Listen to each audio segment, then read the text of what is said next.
Next speaker is Chen, a colleague. Is he still online? And I met him because I did work in the deuteration lab in ISIS, neutron facility in Didcot. So he works for, he's a chemist in a more government, let's say, funded facility. But yeah, just share the screen and take the stage. Yeah. Thanks, Leon, for the introduction. Of time. Yeah. So hello everyone, and so I'm Yao Chen from the ISIS deuteration facility. So I just aware that my slides may be too technical for you, but hopefully it's not so boring. So my PhD is in Chinese Academy of Sciences, so which is working on the surfactant, actually the soaps. Every day you can use it. So my interest in focus on to study the interaction of the surfactants with our skin. We got a lot of publications during that period. We evaluated the toxicity and how they interact with our skin, which is driven by the industrial collaboration with the P&G and Unilever. So after I got my PhD, I got a chance to came to the UK with a Marie Curie Fellowship at Rutherford International Fellowship Program at ISIS actually. So many people may not know what is ISIS. So it's not the horrible thing. It's the ISIS neutron immune source. So ISIS has been running since about 1984, and it's last year is the 40 years anniversary, so which is quite nice. And what ISIS do is we produce neutrons.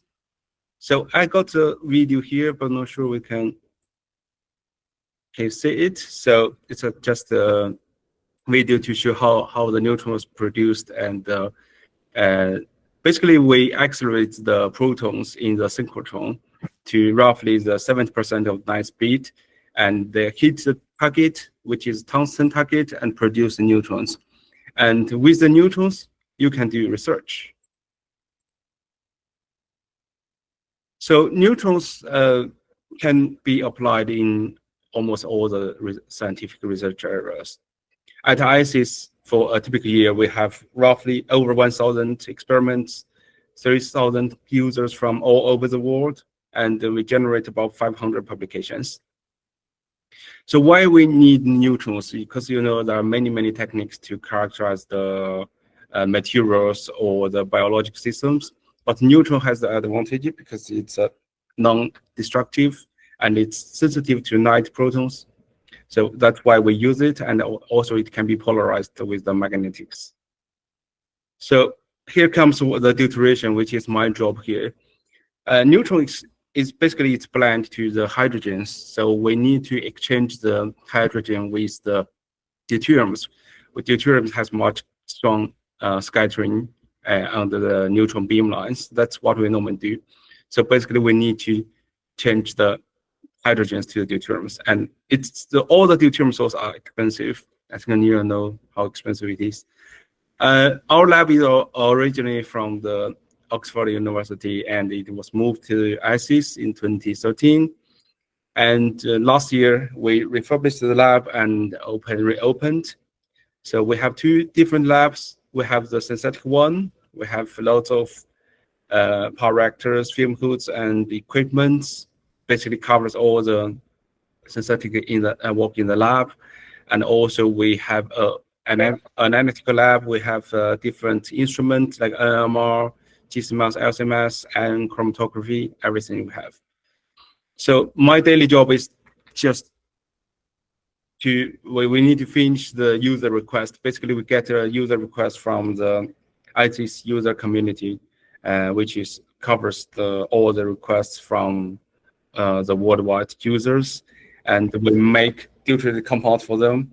And also we have some other research. So I think it's slightly different from the industrial or the academias in like the universities, because we got the funding from the government, and once the proposal for ISIS is accepted, we will support the user request without any like a request of the funding or any money from you guys, and we will provide accommodation or everything else for you if you want to run the experiment at ISIS.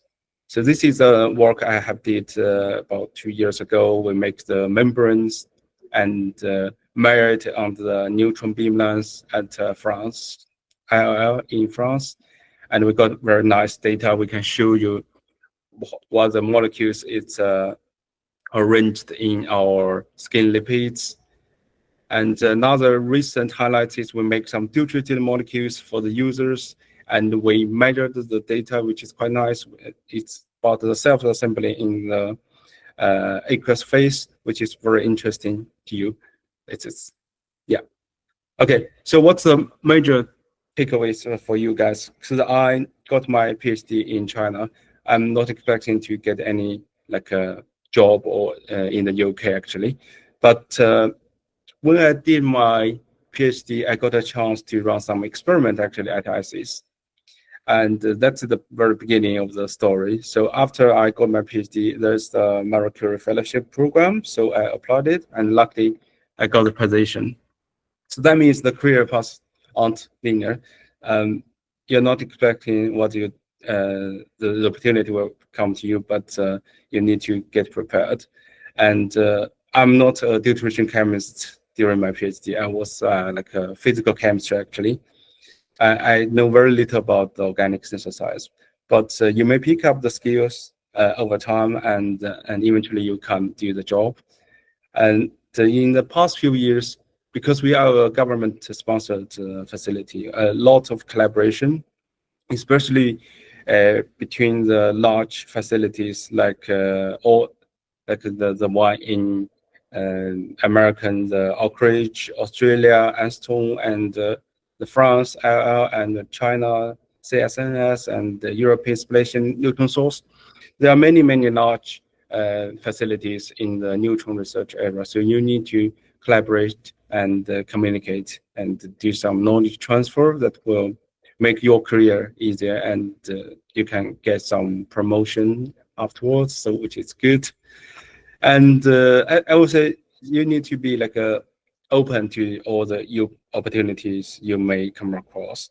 Because at the very beginning, after my Marie Curie Fellowship, I was thinking about go to the university to take a lectureship or some associate professor or somewhere else, or back to China. But I got a chance to say that there's the chance to be a nutrition chemist here.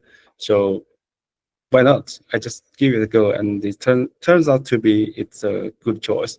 I'm not sure about the future, but so far it's so good. Okay. Thank you very much. That was really interesting. Also, because many people don't even know about these facilities, to be honest. And yeah, thank you very much. Unfortunately, we don't have time for questions, and I actually have questions. I have to say that any video of fancy equipment on my account is from his lab. So, but yeah, if you have any question, please ask me later or reach out to him when I share about the events and everything. Thank you so much. Thank you, Leo.